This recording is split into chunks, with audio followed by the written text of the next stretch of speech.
All right, today we're diving into the life of one of the most powerful, most complex figures from the ancient epic, the Mahabharata, the legend himself, Bhīṣma. His is a story all about profound sacrifice, unwavering duty, and how one single promise can end up shaping the destiny of an entire kingdom. But first, let me just pose this question to you. Seriously, think about it. What if one promise, just one single vow, dictated every single decision you ever made for your entire life? That idea right there, that is the very heart of Bhīṣma's story, and it really sets the stage for everything that's about to unfold. So our story doesn't actually begin with Bhīṣma. It starts with a noble prince named Devavrata.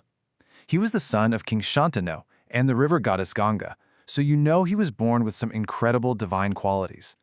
He was trained by the greatest sages of the time and became, literally, the most powerful warrior of his generation, totally destined for the throne of Hastinapura. But destiny has a funny way of throwing a wrench in the works.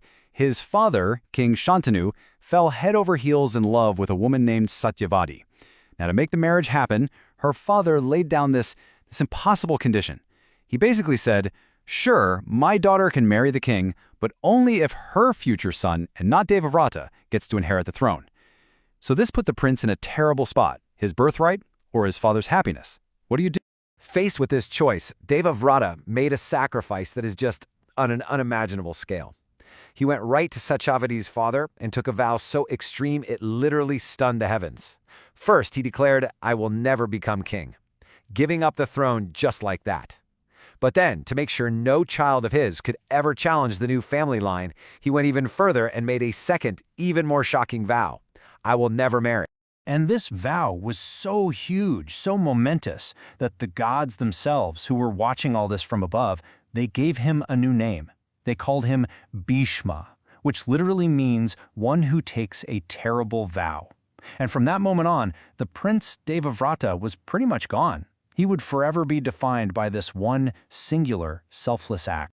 Well, as you can imagine, his father, King Shantanu, was just so moved by his son's sacrifice that he granted him a divine blessing, a special power known as Ichamrityu.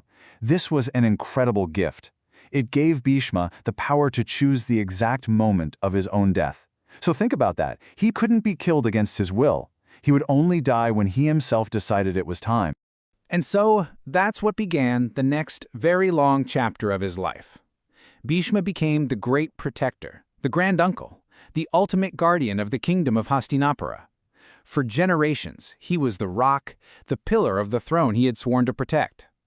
But this duty, it would soon become the source of his greatest pain. And here's where things get really complicated.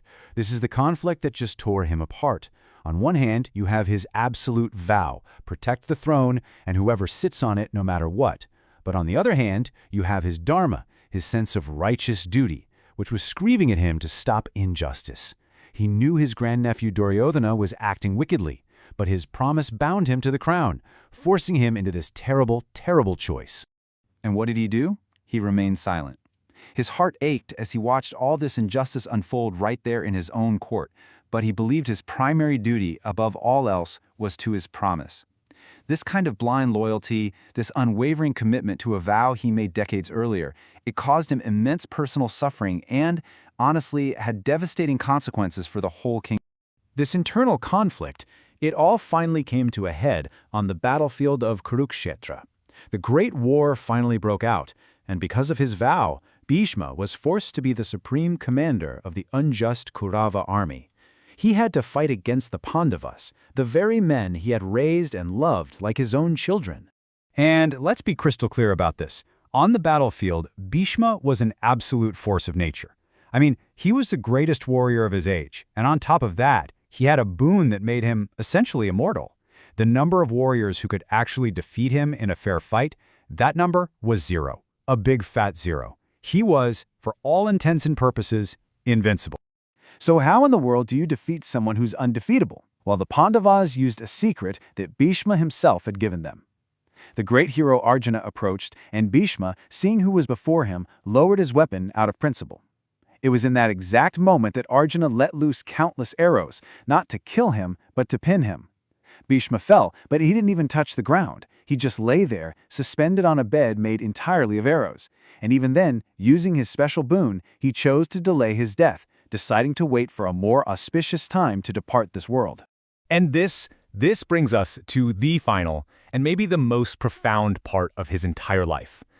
Lying there on that bed of arrows, hovering somewhere between life and death, Bhīṣma transformed from a warrior into a great sage, ready to impart his final, greatest wisdom to anyone who would listen.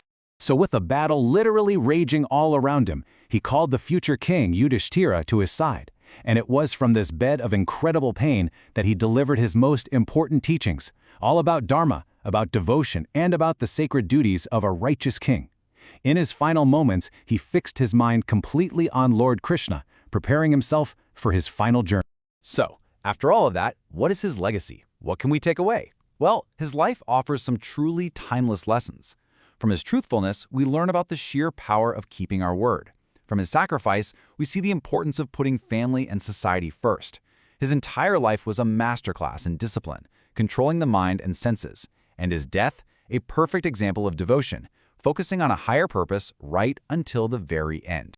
And when that auspicious time he had been waiting for finally arrived, with his mind totally focused and his heart just full of devotion, he saw Lord Krishna standing right there before him. And in that moment, Bhīṣma willingly let go of his life, leaving his body peacefully and achieving final liberation. Which brings us right back to where we started. Bhīṣma's life was one of incredible honor, for sure, so much sacrifice. But it also serves as this powerful cautionary tale about the nature of promises. It leaves us with a really difficult question to chew on.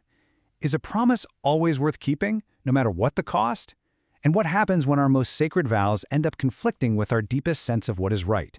That is the enduring, complex legacy of Bhīṣma's incredible story.